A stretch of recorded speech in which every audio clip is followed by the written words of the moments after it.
Beda l-istaġun ta' tuħ tal-eneb li tipproduċi id-dilja Maltija. L-istaġun Malti jibda fl-aħħar ġimgħa ta' Lulju u jibqa' sejjer sal-aħħar ta' Settembru, ferm qabel pajjiżi oħra li minħabba l-klima l-istaġun ta' tuħ tagħhom jibda fil-ħarifa. B'kollox f'Malta u Għawdex hawn madwar 20 produttur tal-inbit li 11 minnhom jipproduċu inbit ta' kwalità u madwar 800 bidwi li jkabru dwieli. Fl-istaġun tas-sena l-oħra ġew masura ma' 2 miljun fl-ixkun inbit.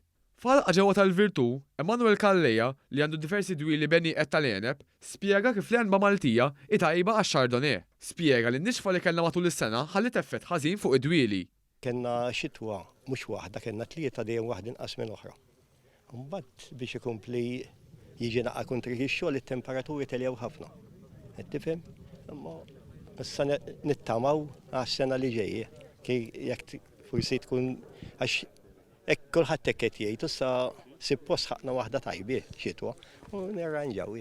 B'diversi varjetajiet ta' nbit fil-produzzjoni minn dwieli beneb differenti fosthom iż-żewġ kwalitajiet tipikament Maltin li huma l-Girgentina u l-Ġellewża, l-assistent direttura d-Direttorat tal-Agrikoltura, Mark Dimek, qal li l-industrija qed tilqa' tajjeb għall-isfidi tal-kompetizzjoni u l-inbit Malti sar infittex.